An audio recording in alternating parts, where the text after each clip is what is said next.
Vous pouvez poser des questions. Nous avons jusqu'à 15 heures. Alors, nous attendons vos questions. Je vais traduire les questions de français en allemand et bien sûr la réponse vous sera traduite d'allemand en français comme avant.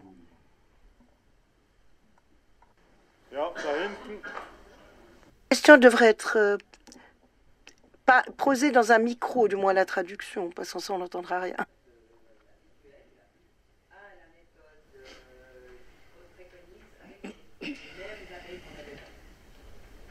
Also sie fragt, ob wir von der konventionellen Methode. Je voudrais que monsieur parle dans un micro, parce que l'interprète aimerait entendre la question. Elle ne l'a pas entendue du tout.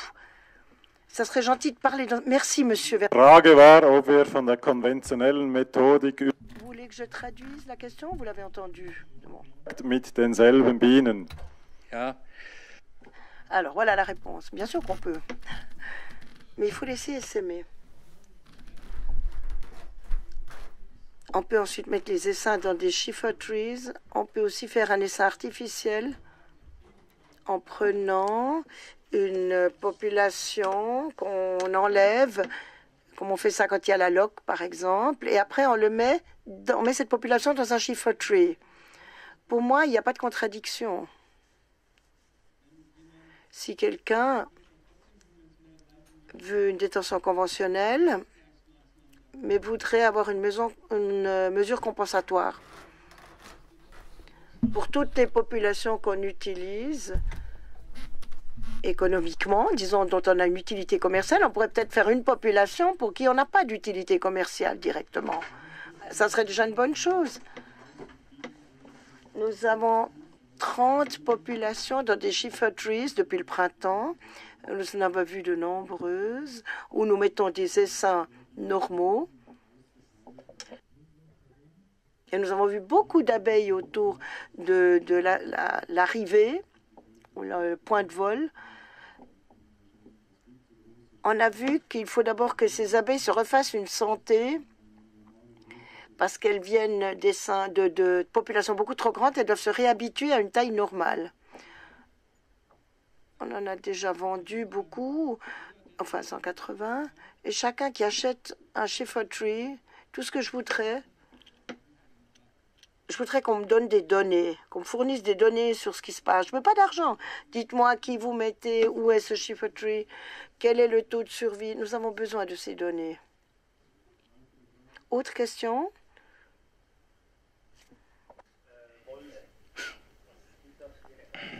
Ja, Holz. Ja, vielleicht noch kurz die Frage zur Übersetzung. Holz versus Stroh. Bois versus paille versus laine. Qu'est-ce que vous en pensez? Il y a une substance active qui a une capacité de stocker la température, l'humidité. C'est le bois. Toutes les autres mesures d'isolation montrent qu'il y a une plus forte dépendance vis-à-vis de la température extérieure ou des conditions extérieures. Par exemple, les polyestyrènes, évidemment, il n'y a pas de circulation naturelle. Il y a toute la question de l'eau. Il n'y a pas d'eau dedans, donc on doit aller collecter de l'eau dehors. Mais bon,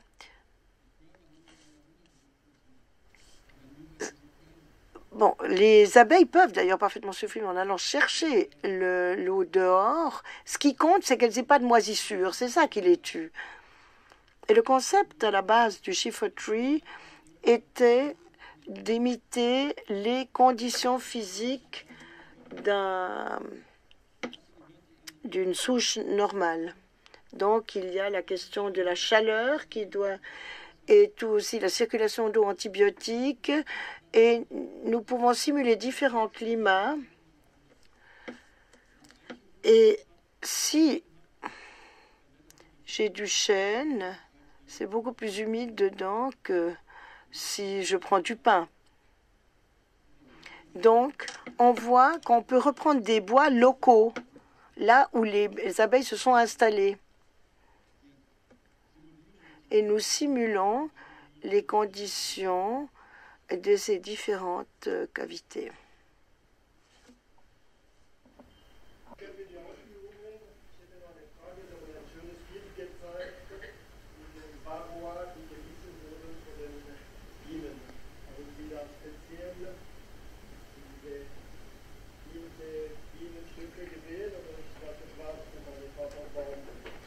Die Frage geht um die...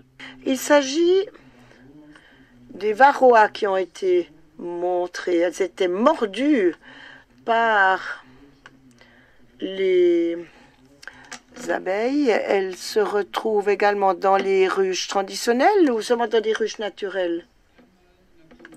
Vous voyez, dans la biologie, on voit qu'il n'y a rien. Et il y a des populations qui commencent de faire du grooming dans les ruches traditionnelles, même si on leur empile plusieurs dessus, mais on leur enlève en général la reine parce qu'on estime qu'elles sont paresseuses. Et puis, elles ne volent pas beaucoup, elles sont petites, donc hop, on tue la reine. Mais les 100 populations que nous avons examinées, il n'y en a que 3 qui ont montré ce comportement et elles vivaient dans des conditions qui ne sont pas les conditions apicoles, c'est-à-dire dans une petite ruche haute, pas d'extension pour faire du miel. Ça a été construit pour qu'il y ait qu'elles essaiment rapidement pour que l'apiculteur puisse avoir davantage d'abeilles. Alors, on me les a donnés pour faire mes études et j'ai vu que le taux d'abeilles diminue tout de suite. Alors, soit on disait que c'est une disposition génétique ou pas, et on voit maintenant que le taux de grooming dépend de l'habitat et également de la sécurité des réserves. Mais bien sûr, il y a toujours des exceptions. J'avais dit à Sini, est-ce que je peux pas avoir quelques échantillons de tes abeilles ou de tes acariens? Et on a vu que 60% avaient été mordus à mort. Derrière, il y a encore une question.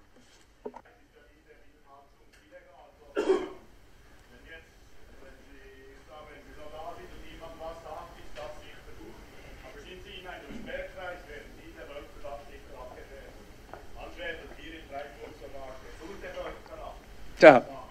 Also die Frage ist nach der Schweiz, ob das nicht... On demande si en Suisse ce n'est pas illégal d'avoir une détention de ces arbres, dans ces arbres. Si je le permets, Torben, c'est moi qui vais répondre.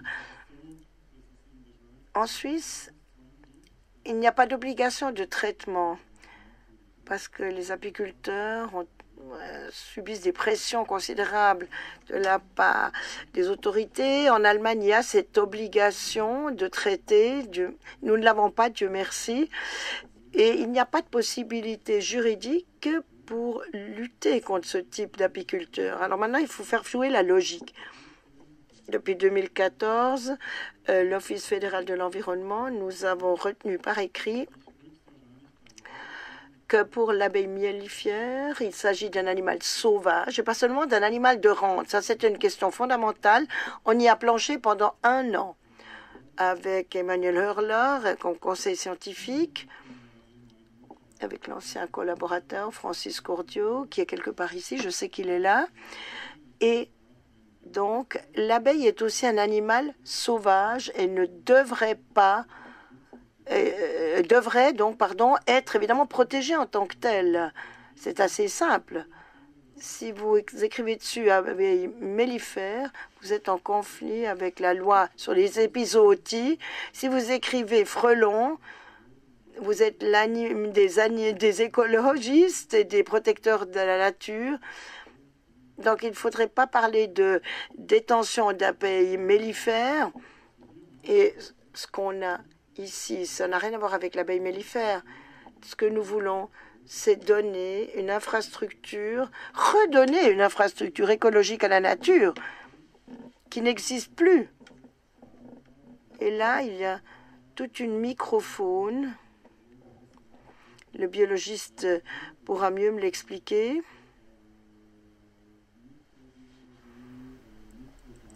Et vous avez une microfaune, vous avez des xylobiontes et autres qui sont protégés. Ça va beaucoup plus loin que les simples abeilles mellifères. Et pour compléter pour l'Allemagne,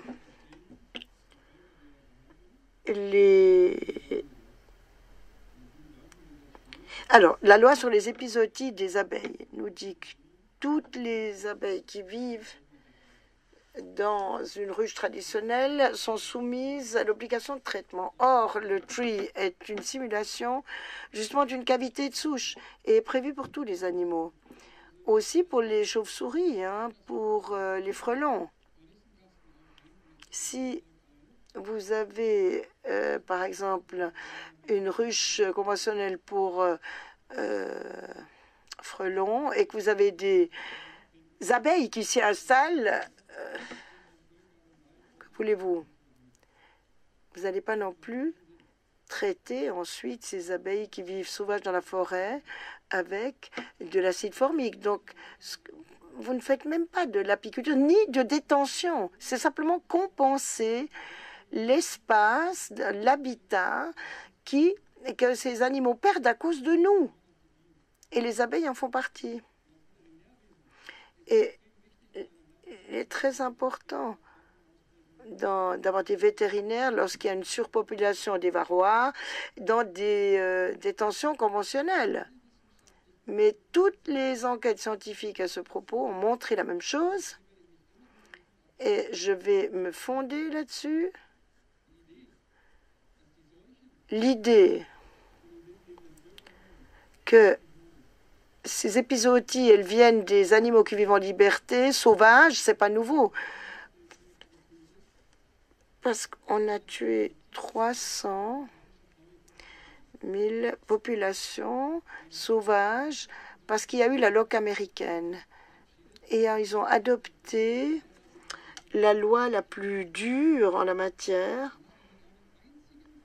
Et dans aucune population, on n'a pu prouver qu'il y avait la loque.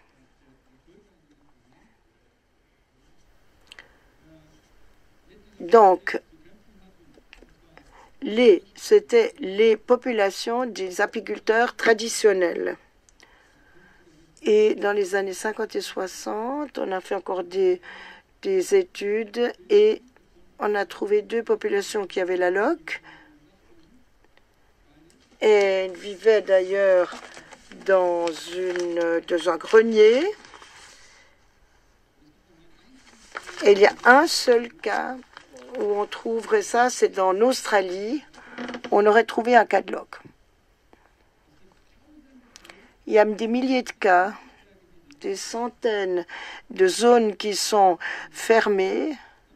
Et quand on veut savoir d'où vient une épidémie, il faut suivre le nombre des infections. Dans les années 90, en Nouvelle-Zélande, on a examiné les populations sauvages et il y a 6% qui avaient des traces de loque. Alors que cette maladie existait chez les apiculteurs. Et Seeley, en 2000, a fait des recherches et on n'a jamais pu prouver qu'il y avait la loque. Cette maladie, et c'est prouvé, vient des formes actuelles d'exploitation. Donc, c'est quand même important de réfléchir si on peut utiliser... Est-ce que c'est illégal d'avoir des mesures de détention qui permettent d'éviter ces maladies? Deutschland, die Veterinärämter eingeladen, die Renaturierung. J'ai invité les offices vétérinaires en Allemagne d'accompagner cela. J'aimerais bien que les offices vétérinaires travaillent avec moi. Je suis toujours content de cette coopération.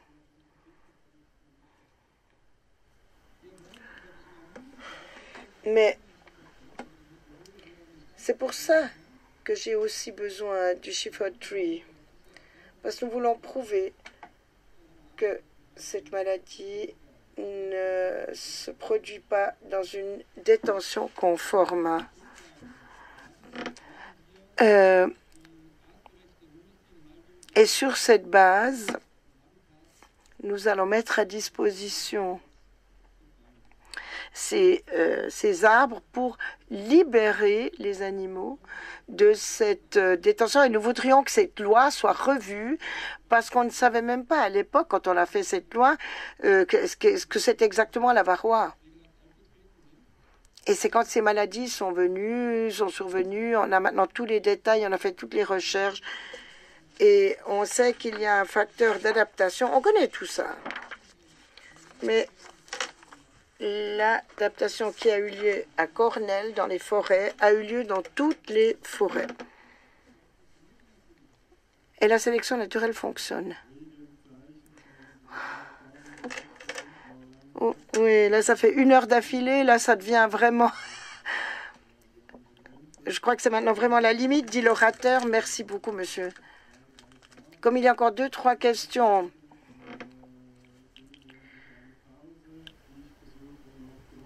Je vais essayer de traduire cela. On renonce. Et on la remercie, on l'applaudit. Merci beaucoup de votre gentillesse. Merci.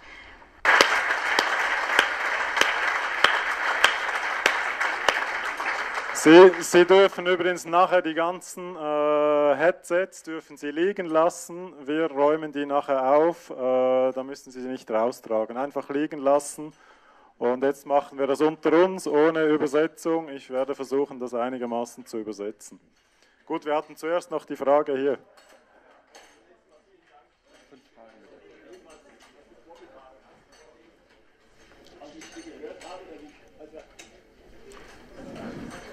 Ja, also ich... Jetzt? Ja. Nee. Hallo?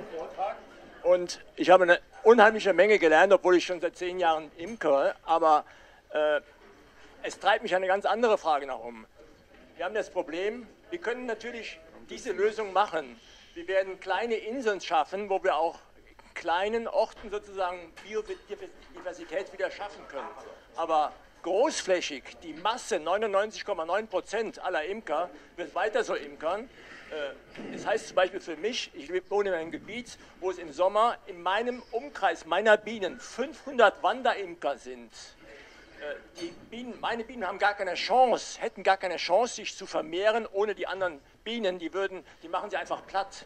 Also die Frage lautet im Klartext, siehst du eine Lösung, langfristig, sicher nicht kurzfristig, wo sozusagen diese Massentierhaltung vereinbar wird mit unserem Bedarf der Menschen, nämlich Honig zu bekommen?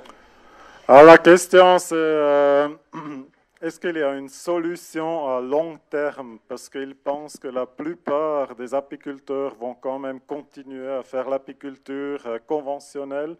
Il a parlé d'une estimation de 95% qui commencent ou qui continuent à travailler d'une manière conventionnelle. Est-ce qu'il y a une solution à long terme? Gibt es eine Langzeitlösung, wenn viele weiter konventionell imkern? Also wenn wir nicht anfangen, dann haben wir schon verloren. Si on ne commence pas, on a déjà perdu d'avance. Und ich weiß von meinen Vorträgen, national, aber auch international und auch von allen anderen Ländern, sogar Übersee, Amerika, England, ich weiß, überall überwiegt der Anteil der Menschen, die der Biene und der Natur etwas Gutes tun wollen. Il est convaincu de toutes ces conférences, de tout ce monde qu'il a rencontré, qu'il y a plein de gens, plein d'apiculteurs qui veulent faire quelque chose de bien, de bon pour les abeilles. Es macht keinen Sinn, diese Idealisten in diesem Handwerk auszubilden. Und geben wir ihnen das sozusagen, wonach sie verlangen, geben wir ihnen die Wahlfreiheit und der überwiegende Teil wird sich für diese Haltungsform entscheiden. Il pense qu'il faut donner à tout le monde le choix de faire ce qu'il veut. Et tout le monde décide comment il veut travailler avec les abeilles. Und damit haben wir dann einen Wandel. Und überall, wo ich hinfahre in Europa, der Grund, warum ich das mache, überall, wo ich war, Willi weiß immer, wenn ich irgendwo bin. Er kriegt danach immer Bestellung. Schiffertrees. Ich bezeichne das als Samenpflanzen. Ich fliege durch... Notre menuisier sait toujours où Torben il parle, parce qu'après il y a plein de commandes pour les schiffertrees, pour les cavités. Et was hast du noch gesagt? Ah, genau. C'est une sorte des graines qu'on plante. Donc, c'est des graines qu'on plante qui vont repousser, qui vont donner des grands arbres. Überall, wo ich war, wachsen Schiffertrees aus dem Boden. Partout, il y a des schiffertrees qui poussent. Und der Erfolg gibt einem am Ende recht. Ich glaube an das Gute. Ich glaube, dass wir das schaffen können. Dafür brauchen wir eine Alternative und eine ernsthafte Diskussion über den jetzigen Ist-Zustand. Wir nehmen noch 2 Fragen, die letzten. Torben wird nämlich auch müde. Petra hat noch eine.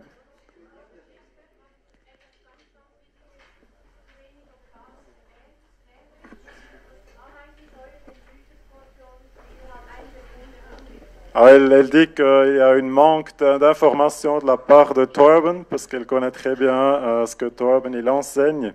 Elle veut juste préciser que l'acide formique tue directement le pseudoscorpion, le scorpion des livres. Merci. Yvonne, encore. Okay. Aber zuerst noch gut. Kann man den Schiffertree in 5 Meter Höhe aufhängen? Natürlich ist das möglich. Oui, c'est possible, aucun problème. Il faut juste avoir un peu de la force. Ou, ouais, un homme. Le monde ne tourne pas sans les hommes quand même.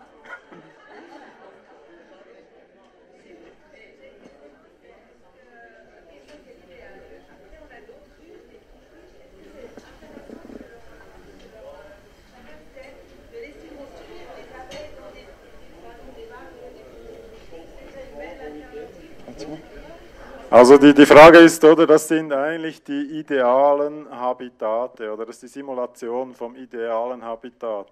Und die Frage ist, ob es überhaupt Sinn macht, die Bienen sich selbst zu überlassen in anderen Beutensystemen. Sie hat gesagt, zum Beispiel in einem Varroe-System. Vor ein paar Jahren hätte ich gesagt, natürlich, Varroe ist sehr viel naturnäher als ein Schweizer Kasten oder als eine Dada. Heute bin ich der Meinung, nein, es macht nicht viel Sinn, weil eine Ware ist viel zu dünn. Also, Entschuldigung.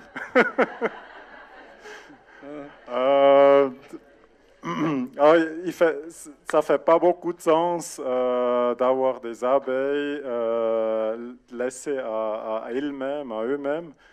Sans traitement, sans nourrissement, dans une ruche qui n'est pas adaptée. Il y a quelques années, une varroe, je la voyais comme très bien, comme meilleure qu'une ruche purki, qu'une dardane. Mais on a très bien vu aujourd'hui que ce n'est pas du tout le cas. Donc, ça fait. Dans mes colonies, dans les varroes, elles crèvent de faim si je ne commence pas à mettre des hausses à miel. Donc, intervenir au niveau de l'intensité. Mais ici, même cette année, j'ai 4 ruches qui sont peuplées, Schiffertree. Il n'y a pas un seul qui a eu faim. Je n'ai pas donné de sucre, rien du tout, sur toute l'année. Elles vivent pour l'instant. Donc, c'était une année très difficile, à mon avis. Je n'ai pas donné de la nourriture et j'ai beaucoup des meilleurs succès que dans n'importe quel autre système.